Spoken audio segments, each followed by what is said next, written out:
Assalamualaikum warahmatullahi wabarakatuh. Tanah Jawa merupakan tanah yang kaya akan sejarah, budaya, dan spiritualitas. Sisa-sisa masa prasejarah hingga jejak kejayaan Islam semuanya terekam dalam situs-situs bersejarah yang tersebar di jantung Jawa. Dalam video ini, kita akan menelusuri jejak arkeologi Islam melalui tempat-tempat penting seperti Sangiran dan Keraton Yogyakarta. Sangiran atau situs manusia purba menyimpan banyak petunjuk penting bagi perjalanan peradaban di tanah Jawa. Fokusnya pada era prasejarah dan transisi budaya yang terekam memberikan konteks awal bagi masuknya agama-agama besar termasuk Islam. Sangiran menunjukkan bagaimana masyarakat Jawa telah mengenal struktur sosial dan teknologi jauh sebelum Islam datang, yang menjadi fondasi bagi penerimaan budaya baru secara damai dan adaptif. Seperti Keraton Surakarta yang bukan hanya sekedar simbol kekuatan politik tetapi juga pusat penyebaran Islam yang berbaur dengan tradisi lokal.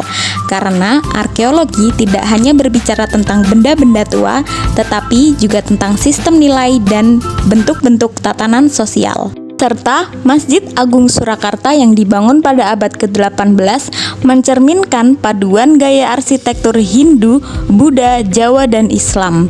Hal ini menjadikan makna spiritual masjid ini sebagai artefak monumental arkeologi Islam di wilayah Mataram.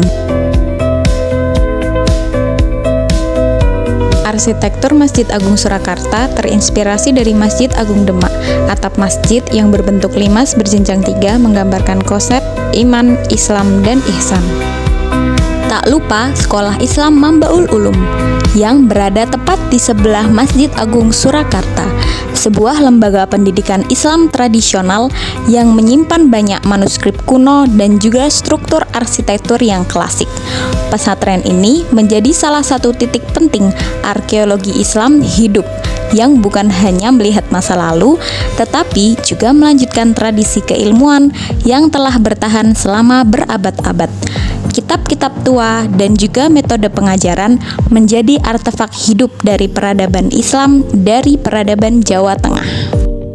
Selanjutnya kita menuju ke Museum Wahana yang terletak di Keraton Yogyakarta. Museum ini menyimpan wayang, naskah kuno, dan yang paling penting adalah kereta kencana. Museum ini menyimpan kekayaan kesenian dan sastra yang menjadi bagian penting dari proses Islamisasi di Pulau Jawa. Wayang yang digunakan sebagai media dakwah serta teks-teks yang berbahasa Jawa dengan kandungan Islam menjadi bukti bahwa arkeologi Islam tidak selalu hadir dalam bentuk masjid ataupun makam, akan tetapi juga bisa dalam bentuk ekspresi budaya dan juga kesenian. Keraton Yogyakarta juga memainkan peran penting dalam menjaga tradisi Islam Jawa yang masih hidup hingga hari ini. Dalam setiap sudut keraton tersimpan nilai-nilai Islam dalam bentuk budaya, dari sistem kalender, upacara Maulid Nabi, hingga teks-teks kuno yang bertuliskan huruf Arab Pegon. Arkeologi Islam Jawa di sini tidak hanya berbentuk sebagai artefak, tetapi juga sistem hidup yang diwariskan kepada kita secara turun-temurun. Kota Surakarta dan juga Yogyakarta merupakan dua kesatuan yang tidak akan pernah bisa dipisahkan dari perkembangan agama Islam di Pulau Jawa, karena kedua kota tersebut memiliki peranan penting atas pelestarian serta penjagaan budaya itu sendiri.